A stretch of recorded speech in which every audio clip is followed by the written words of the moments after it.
And welcome back to Frankly Speaking. I'm your host, Frank. Ladies and gentlemen, it's interesting. I've been thinking a lot lately. And, as I kind of cruise the internet at times and read all the horrible news across the sort of political and social and moral landscape, and it makes you wonder where we're headed as a civilization. And, when I listen again to your everyday political left and right dichotomy talking points, I get a little frustrated with sort of the lack of reality that many on both sides of the aisle, both the left and the right, oftentimes deal with. As I said so many times in this show, I believe the West is in a massive moral crisis, and it's a crisis that can only be dealt with at a moral level. And yet we have declared as, everyday political pundits, within the framework of this 24-hour news cycle, that politics is the answer to all of our problems, that politics is the answer to a moral crisis that is sweeping civilization. And one of these dysfunctions, I believe, exists. Listen, it exists on the right. Now, don't get me wrong here. Don't get me started on the left. I know how diabolical that ideology is on the left. And I often don't deal with the left because it's hard to reason with people who have lost sort of their entire moral compass and have rationalized away any elements of eternal truth and sacred tradition and all those things that made us a great tradition. And it's a movement on the far left that deals with oftentimes straight sort of, disordered passions. And a lot of it has to do with the lack of faith and true religion in their lives that has gone to an extreme. But when you talk about the right, they've done that in their own way as well, too. Like I said, I think both sides are massively disordered, the left being, of course, very disordered, the right being moderately so, if you want to kind of put it on a pendulum of sorts.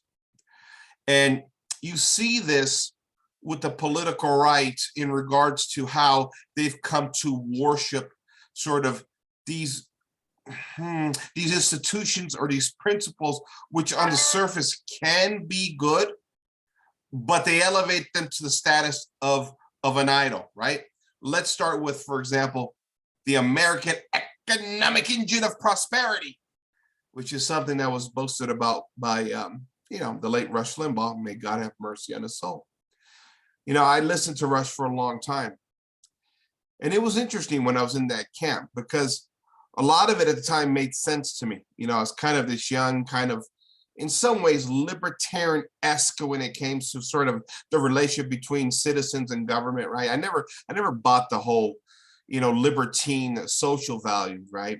And you see a lot of this still to this day. A lot of Catholics claim to be libertarians, that somehow libertarianism and Catholicism can kind of coexist under certain framework or certain guidelines, right? Thomas Woods is a famous Catholic libertarian, I guess you could say, that pushes this idea.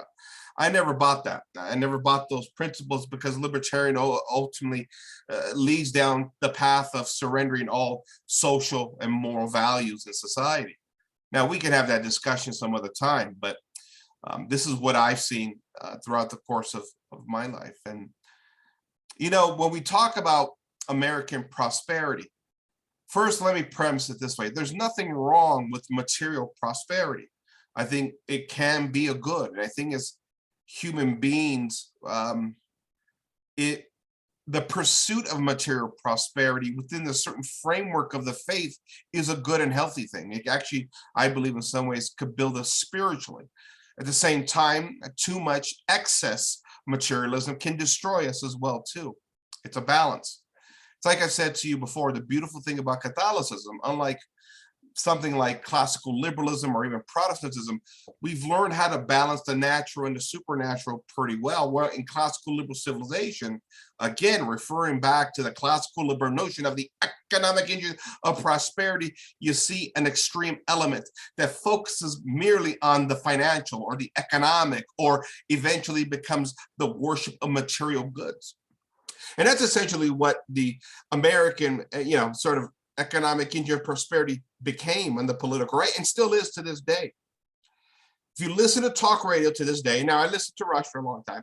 I listened to all those guys back when I was in the classical camp, and Hannity has made this case very clear as well too, and a few others, that what makes America great is not only just these kind of abstract principles of freedom and liberty, but the idea that the America is the economic train of prosperity.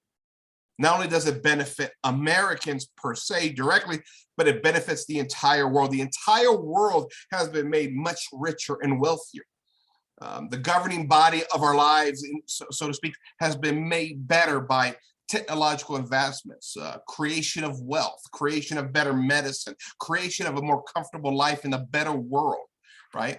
Capitalism oftentimes is praised as something that sort of, is much better than the old feudal system. And of course, it's better than communism and Marxism, right?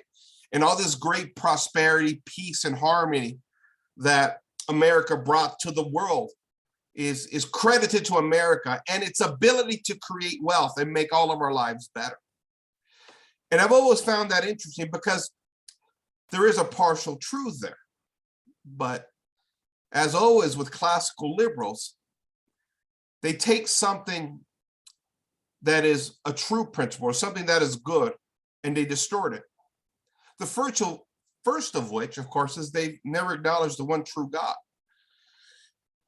They've taken Enlightenment principles that have rejected sacred tradition, rejected the 2,000-year analogy of faith, rejected the ancestral roots of our family lineage, and they threw it to the wayside in order to accommodate our fallen human nature, right? And like I said before, I don't think you got to dig too hard, but a lot of that has to do with trying to find a workaround this covenant with God, right? Covenant theology, as many classical liberals like Glenn Beck like to talk about. And a lot of that has to do with finding rationalism or rationalization of one's fallen nature and ultimately the justification for sin. This is why the concept of American freedom and liberty ultimately leads to license, right? Is freedom a good thing? Yes. Is liberty a good thing? Yes. But when it's properly ordered under the umbrella of the one true triune God, Jesus Christ as King. But when that is circumvented, or freedom and liberty is circumvented from the one true God, you've just created another disordered sort of mechanism by which mankind comes to worship the wrong things, starting with the economic engine of prosperity. Nothing wrong with man earning his keep, earning his bread, living in dignity in that respect in material sense. But when it comes at, the expense of true faith, now you got a problem. You got a big problem. And this is what we've done as Americans. And this is why, again, you could talk to me about all this great economic success. You could talk to me about the economic engine of prosperity. You could talk to me about how our lives are all better and how we all have all this great technology, how we all have, belly in our food, and we've created all this wealth.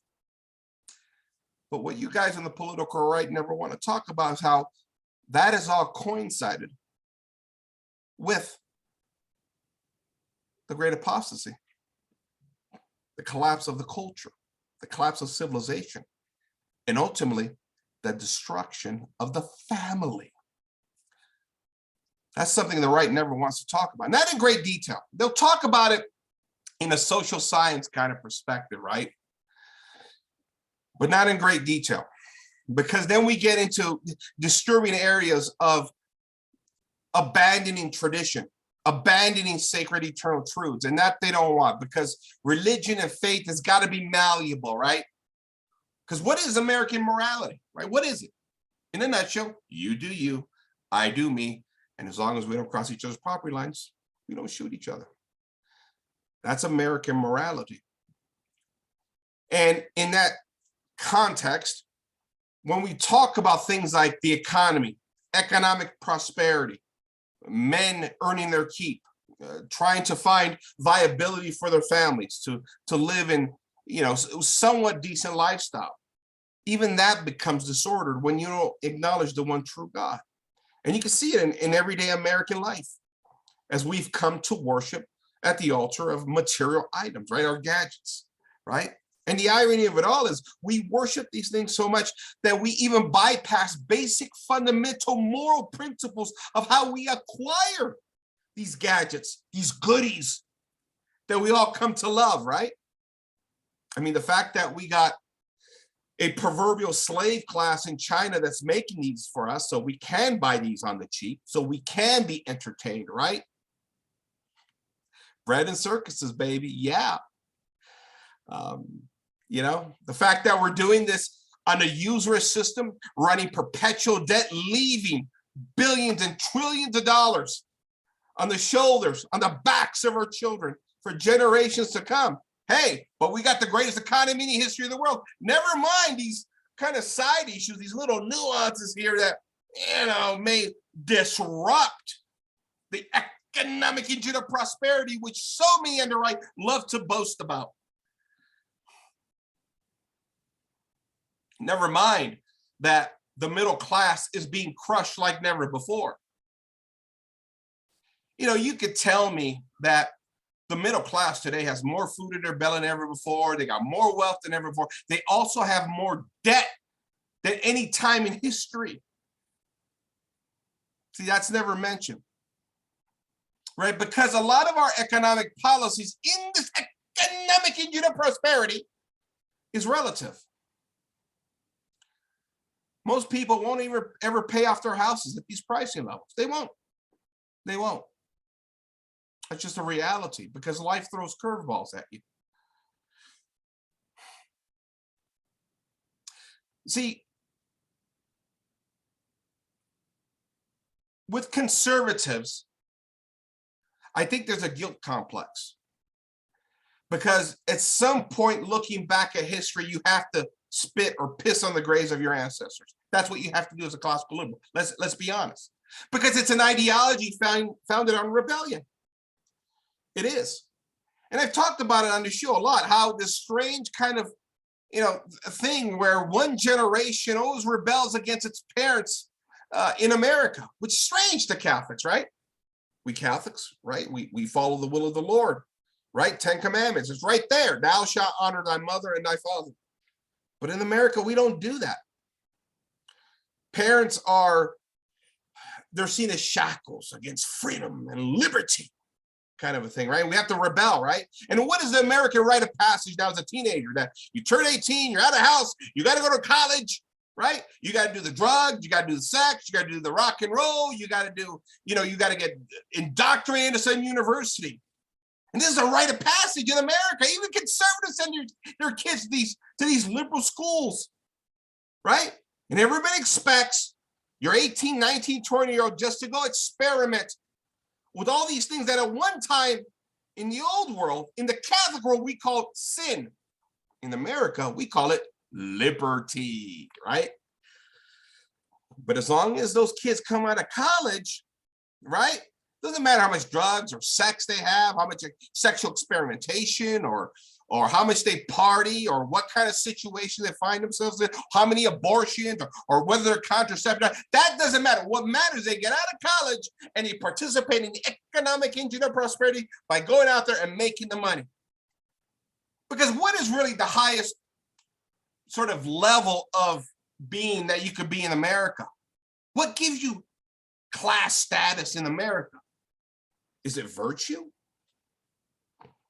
Not really, not by traditional standards. Is it family name?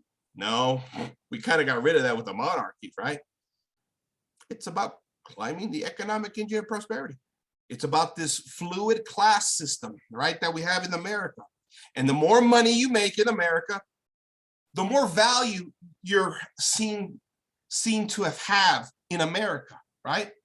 Especially if you climb up the economic engine of prosperity and now you're providing jobs for others, right? Now you're really seen as a hero, a champion, a pseudo saint of sorts, right? Because your participation in the economic engine of prosperity has benefited others in that same monetary, financial, and material way, right? The concept of sacrifice, suffering, thrown out the window. You know, it's a funny thing because have you ever had a conversation with a classical liberal about the concept of suffering, the redemptive value of suffering, like we Catholics believe? They'll think you're crazy. They think you're crazy. They think our whole job, our whole existence here is to overcome suffering, right? And yet, the funny thing about it is that you can't escape suffering no matter how much you want. You can't do it. We're meant to suffer in this world. The question is, how do we embrace suffering? Our Lord said that we must carry our cross. Classical liberals don't want to do that. They want to enjoy the pleasures of the world, something that our Lord condemned too, in many respects, right? So it's interesting how this classical liberal civilization, post-enlightenment, really, its values run contrary to the Gospels in many respects. But at the end of the day, through the concept of religious liberty, right? Religious indifferentism, we can all warp it together and make it work and call ourselves, Christians in the end, to a certain degree. Listen, there's nothing fundamentally wrong with a man earning his keep. There's nothing fundamentally wrong with a man owning private property. I'm a big believer in private property. There's nothing wrong with participating in, again, in the economy in itself for the betterment of yourself and your family. But when materialism, money, finances, the economic engine of prosperity actually becomes your God, well, we've seen the kind of disorders that can create in our civilization. For the first of which, it leads to the loss of faith. Because, if we're not honoring and worshiping the one true God, what's that old saying? I screw up these slogans. What nature fills a void, right? If our emphasis is so stuck on going out there and participating in the economic engine of prosperity and making the money, something else is going to suffer. And we've seen that in America. The faith has suffered. The apostasy is full blown. So you want to tell me we have lots of gadgets, we have lots of comforts, we've created all this wealth? Okay, fine. I guess. I think there's some nuances there, like I said, with the debt issue and the slave class in China. I think there's some nuances there we need to discuss. But let me give you just the point, just on the very surface, right? What about the great loss of faith? What about the destruction of the family? I'm talking about the utter obliteration of the family in America that has coincided with this great wealth. What about the rotten culture? What about the fact that Americans can't even stand each other anymore? We're at each other's throats constantly. Got civil discourse breaking down all over this country. Hey, but we got all this wealth, right? Is it possible? And I'm just speculating. Is it possible that all of this focus on the economic engine of prosperity has deviated us away from eternal truth and really the principles of God that give us brotherhood, common values, unity, and ultimately through all those things give us peace and order in our civilization? Is that a possibility? Again, I'm not saying economic creation or wealth creation is bad.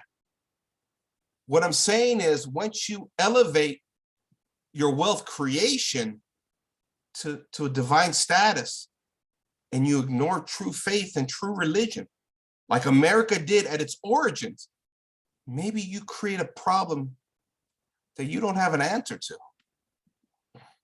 You look at conservatives today. What are they conserving anymore? Not much. They constantly lose. The culture and the country is constantly shifting to the far left. What's the answer from conservatives? What's the answer right now? When I was in the classical liberal camp, and I brought up issues of culture and society and social dysfunctions and moral dysfunctions, the right wing gave up on that 20 years ago, at least 20 years ago now. They told me, Frank, we got to get over social issues. We've lost the culture war. Let's just focus on economics. And there it is, right? There it is right there, right? Let's just build wealth. And this is why when you listen to right-wing talk radio, the greatness of America is essentially in its wealth and these abstract kind of, ideas of freedom and liberty apart from true faith and true religion, which also becomes disordered, right? Because everything apart from the will of God becomes disordered. Our relationships, our marriages, our social affections, our economies, our governments, our institutions of media and education, whatever you have, everything apart from the will of God gets disordered. And it's classical liberals that have given this to us. And it's like I said, when you look at the far left,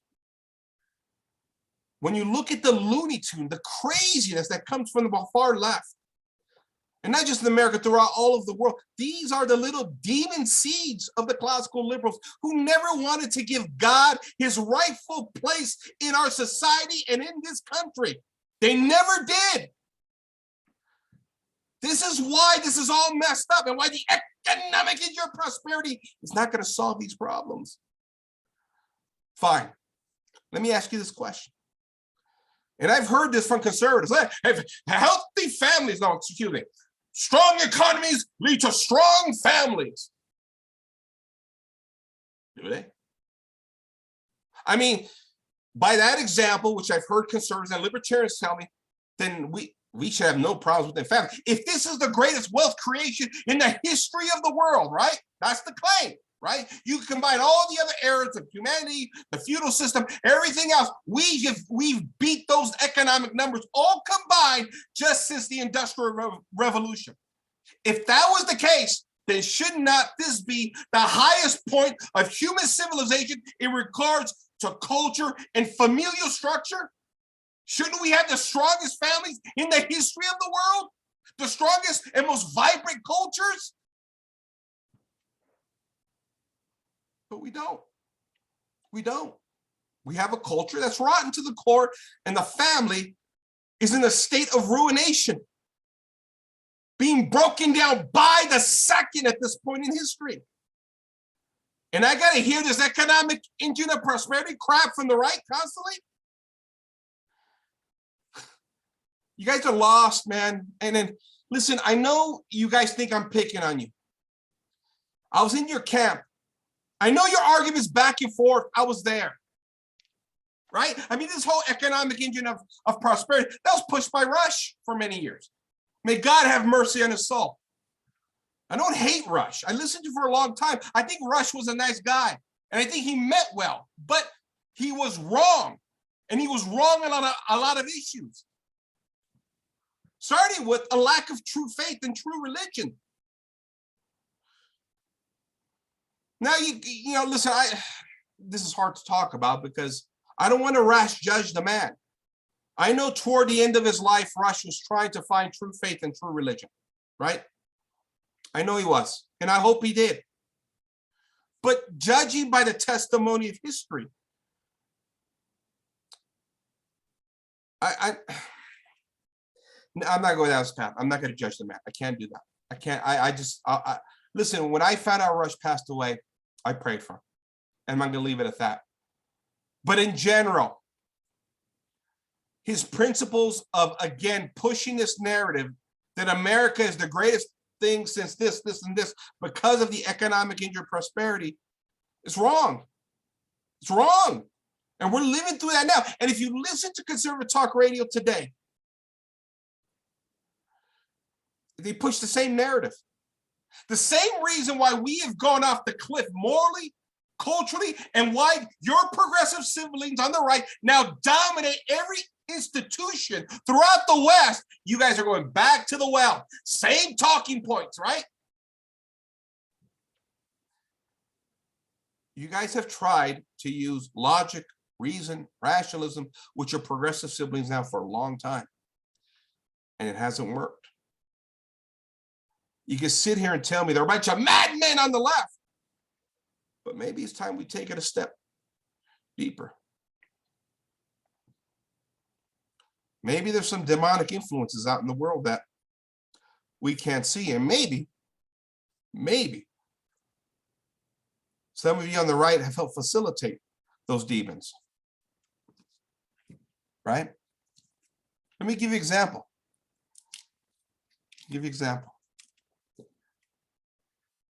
For all this talk about the economic engine of prosperity, America this, America that, America this, right? You guys, for many decades, argued, preached about the virtues and the values of the corporations. How the corporations were the backbone of the American economy, providing goods and services at an efficient rate, providing jobs and providing goods that nobody else could do but these mega corporations. Remember that whole thing about the right stood for big business and the left stood for the little guy and the worker? Remember that thing? That was a thing about, 10, 20 years ago when I was on the right. Apparently, since this last election, because of certain irregularities, as the right claims, now the corporations are the bad guys. Now we're throwing out the fascism word out there, right? It's convenient how we create boogeymen. But there was some of us out there telling you that all this wealth consolidating at the top is the problem. Corporations bought out the means of production. Corporations bought up the land. Corporations bought up the usury system, the debt, the money. That's why it's become very difficult for middle Americans simply to subsist at this point. The reason why you're never going to get rid of the welfare state is precisely because people can't feed themselves on the wages they make. That's just a fact. Sorry, it is. Because at one time, the right argued against the welfare state. Remember? Because if you took any money from the government, you were stealing from your neighbor. That was the claim of the right. Well, to be honest with you, people can't feed themselves anymore. Small businesses have been crushed. Inflation has kicked in. Look at the price of housing. Look at the great hardship that the average American family has to deal with now. Just to put a roof over their head. It's ridiculous. It's out of control. Never mind the American dream of owning a house with a white picket fence. That's unaffordable for the middle class now. It's unaffordable. Just rent alone now. And who drove up those prices? Your beloved corporations that just 10 years ago, just 2 years ago, you guys on the right had no problem with. They were your allies. Remember that? But now that they betrayed you at the ballot box, now we got a problem, right? Now we got a problem. So where do we go from here, my friends on the right? Because at some point you have to wake up to this reality. The same talking points don't work. And this is get back to the point I was trying to make. And something for you guys on the right to consider. You guys defended the corporations for a long time, the entire time I was in that camp. And now you guys realize that your alliance with the corporations screwed you in the end. That the corporations in and of themselves may be sort of in an adverse kind of position against your beloved and cherished beliefs of freedom, liberty, and economic prosperity. My question for you is this. If you were wrong about the corporations all these years, what makes you think you're not wrong about other issues? You see what I'm saying here, guys? A lot of the show that I do is because I came from the right. I came from the conservative side. I listened to the Limbaughs for many years. I studied. I even have an old show on Blog Talk Radio that I did as a classical liberal, making a lot of these arguments. I've been where you guys are. I understand where you're at. I understand what you believe and why you believe it. I'm telling you, there is disorder on the political right. The left is demonic, no doubt about it, but there's disorder in the political right.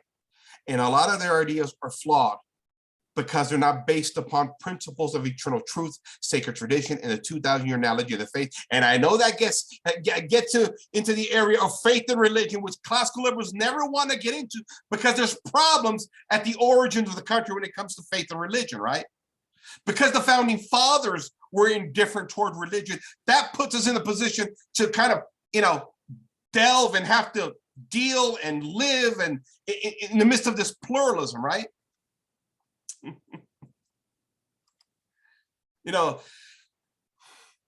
My friends on the right tell me, well, the founding fathers were religious men, right? If you turn on Prager University, they got a whole 4-minute video about the religious beliefs of the founding fathers.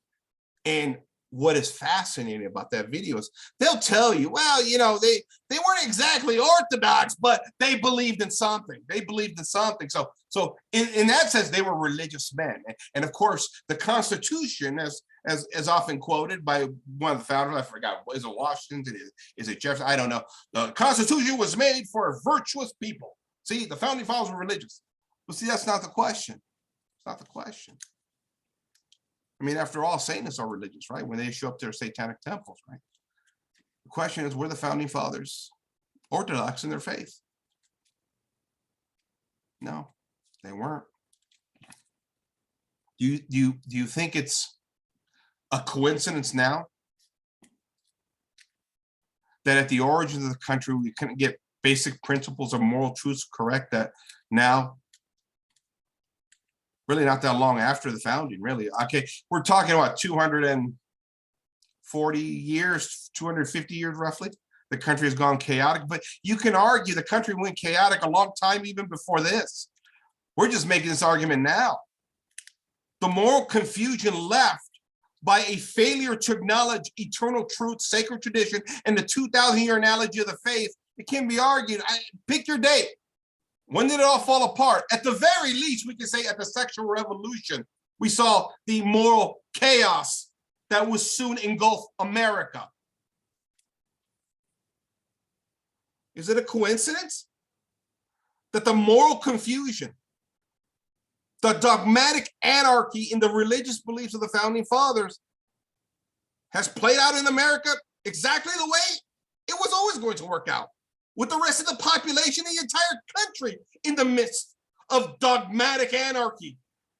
And that reflects in all of our personal lives and why we have no moral standards. You do you, I do me, and as long as we don't cross each other's property lines, we don't shoot each other. It's crazy. It's crazy. So where do we go from here, my friends on the right? You could tout all the wealth creation you want. That's fine. I understand you got this war to win with your progressive siblings on the left.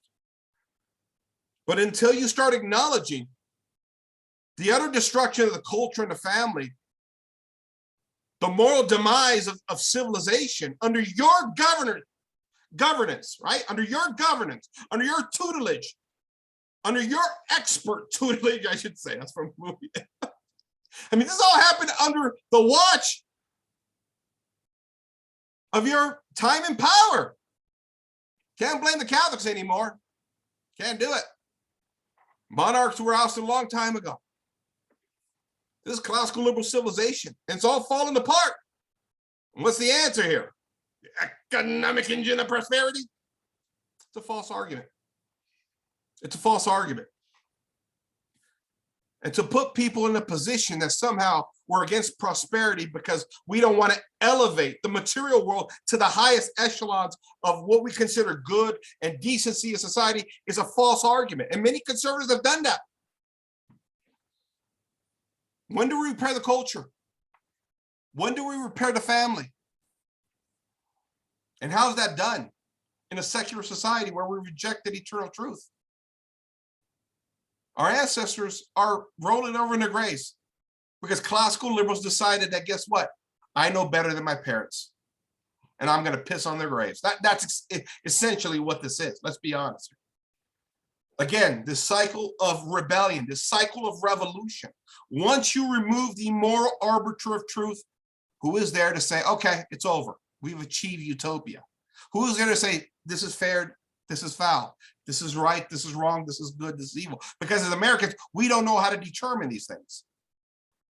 We don't know how to determine right from wrong, good from evil, right? Is it no wonder that all the great sins, that all the great vice that was condemned by our ancestors for thousands of years in America, we have come to support, legislate, legalize, fund, and ship overseas? every one of the major mortal sins condemned by our ancestors.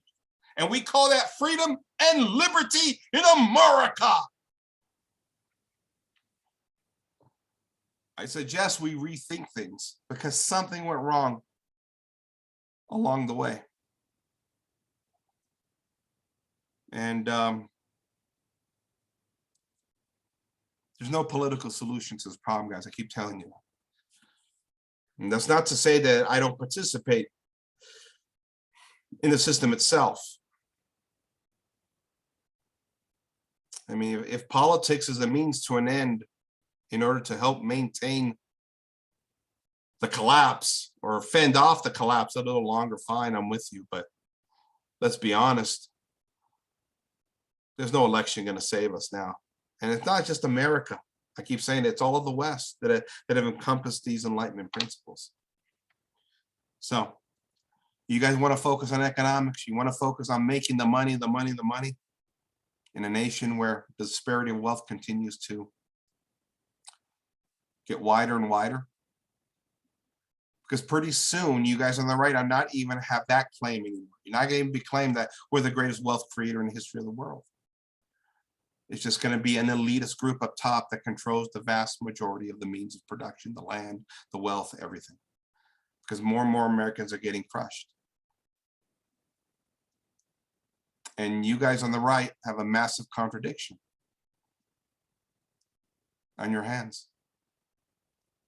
Because in the land where we, again, the invisible hand, freedom, liberty, capitalism,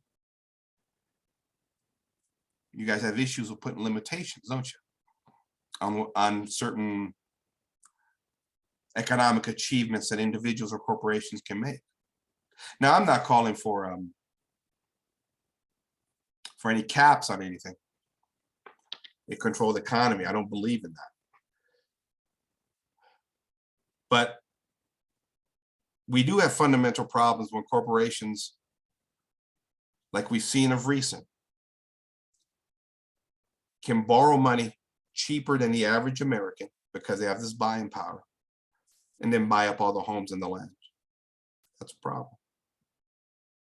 And in this usury system, if we're willing to be honest, especially you guys on the right, we've been pushing people off the land for a long time. I mean, look at the homes we all live in now. Not even designed to be self-sufficient. Just a place to rest your head until you get up the next morning to be part of that servile workforce of the economic engine of prosperity. Is all this wealth creation a good thing? I don't know. I guess in some sense, in a well-ordered society, it could be. But I don't know if you can make that case. Ask the young ladies who were indoctrinated and propagandized when they were 16, 17 years old, that they need to go out there in the workforce and be like men and pursue a career and put off family. And now they're in their 30s and they just realize that, oh my goodness, I want a family. All this economic engine of prosperity thing, it's not what my biological clock is telling me. But of course, in America, if something doesn't make money, then it's not an inherent value, is it? Right? We got to be skeptical of it. Like that's what historian Charles Colomb said on our show. But it's our ghostly Calvinist past. If something is not profitable, we ought to be skeptical of it. And children oftentimes, most times, almost all the time, are not profitable. Women staying home is not profitable. Here comes abortion and contraception, solve that problem. The economic engine of prosperity has given us that too. You see how this is all disordered in the end? This is not to lambaste the free exchange of goods and services that I believe in, or the right to private property, but a greater disorder where we never acknowledge eternal truth. I mean, think about the situation we've established with women in this country. They do have a biological clock. They do have that thing of giving birth, of being sort of the forebearers of, population growth, which is something very important. But it's something we don't value. When you build a society, and this is, again, here's where it really highlights where the economic engine of prosperity really goes wrong. When you build a society and you tell people that your hair worth is not in God, it's not in eternal truth, it's not in family anymore, but it's in making the money, make the money, because that's what we do as Americans. And then a young lady realizes that she's pregnant or she wants to have kids, but having kids is not profitable. You guys on the right complain how damaging feminism has been, but you guys on the right have set up the environment that there is no self-worth for a young lady that wants to stay home because it's not profitable. It doesn't partake in the economic engine of prosperity. So if the highest good in America is making the money, how can you tell a woman stay home and just raise your kids when that in itself is not seen as the highest good? Honoring God and raising your family. This is the problem with breaking down the familial system, which worked well in the old world. So when families were together, they worked together, they worked the land together, they were happy. And the culture was vibrant. Look at our culture. Look at it. It's rotten to the core. There's no beauty. It's just been consumed by moral debauchery at every level. And here we are as conservatives, right? We're going to protest against abortion. Oh, it's wrong. Abortion is wrong. But then what? How dare you tell these young ladies they can't participate in the economic engine of prosperity because they got to raise their children, right? I think you guys get my point. Abortion is a horrid thing. It's murder. My point is, though, you've set up the environment with this economic engine of prosperity thing to where children have no value, and essentially the nature of women has no value in this society. Can't tell a young lady, okay, making the money is the greatest virtue ever in the history of the world, but you can't partake of it because you got to stay home and raise your babies. Think about that for a second. What if you just told women that they're lesser of a human being? Of course they want to go out into the workforce. Of course they want to rise the corporate ladder to make the money. That's what we do. We're Americans, right? And we make the money. This is what happens when you deviate from the familial system. This is what happens when you deviate from the church and ultimately the eternal truths of our faith, Jesus Christ, the Holy Mother of God, and the eternal family, which is God. Our God is Father, He's Son, and He's Holy Spirit. He's a Trinity. And if you read your scriptures at the foot of the cross, He gives us His mother. Because after all, what is a family without a mother? And the saints are our brothers and sisters in the faith. We're a family. We're not a bunch of extreme individuals. We're a family. And the old world understood this. Again, it's why families and cultures were much healthier. Was there as much economic prosperity? Probably not. But there was economic prosperity. It just wasn't extreme to such a degree that it distorted our human nature and tore apart our families and our culture and left us in an utter state of ruination in regards to moral principles. And that's not to mention all those total war things, right? The gulags, the world wars, the revolutions, the mass bloodshed since classical liberals have governed civilization. We haven't even touched on that, right?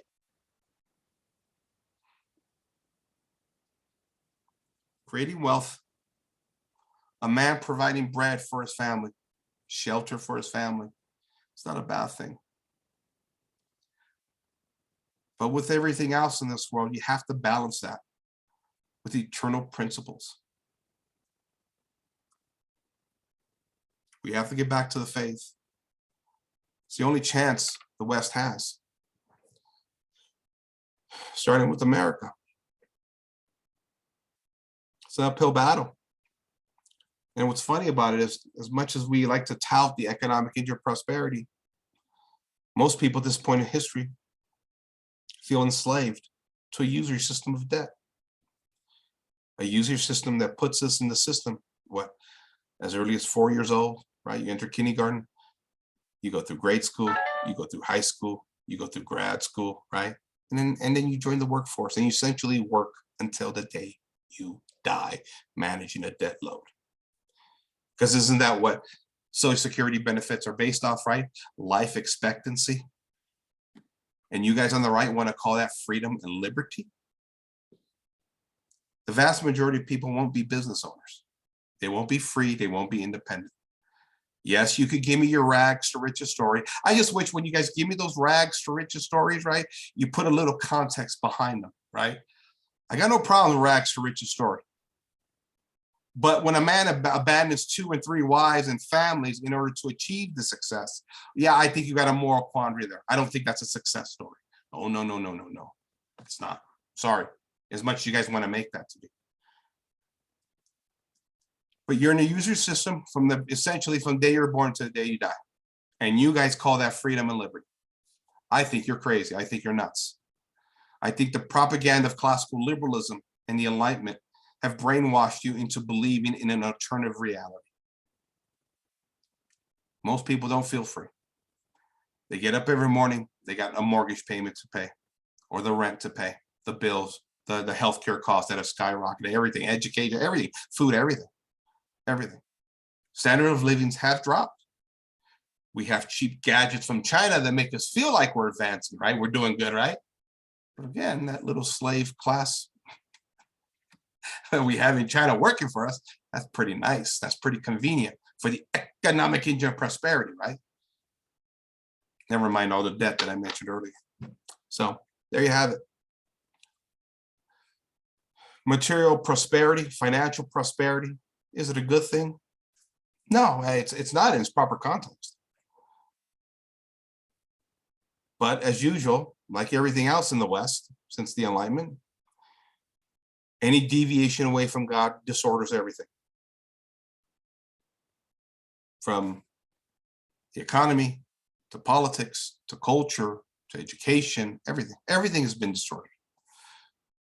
And this is why many people look around saying, what's happened? Something is quite not right. Civilization is teetering on the brink of collapse. And what's the answer from the right? They really don't have one, ladies and gentlemen. The American economic engine of prosperity. It's a lie. That's the bottom line. It's a lie to distract you from true principles, from eternal truth and the one true God. That's what it always was. And I'm not suggesting that the people that push this idea are being malicious. I'm not judging their intent. I'm just saying that in its practical effects, the whole argument of the economic engine of prosperity has been a lie and a deception to enslave people to a usury system that most of us will never be able to dig ourselves out of that hole, ever. And I think most people understand that now. I'm going to thank you for joining me tonight. This is Frank signing off for Frankly Speaking. Good night, everybody.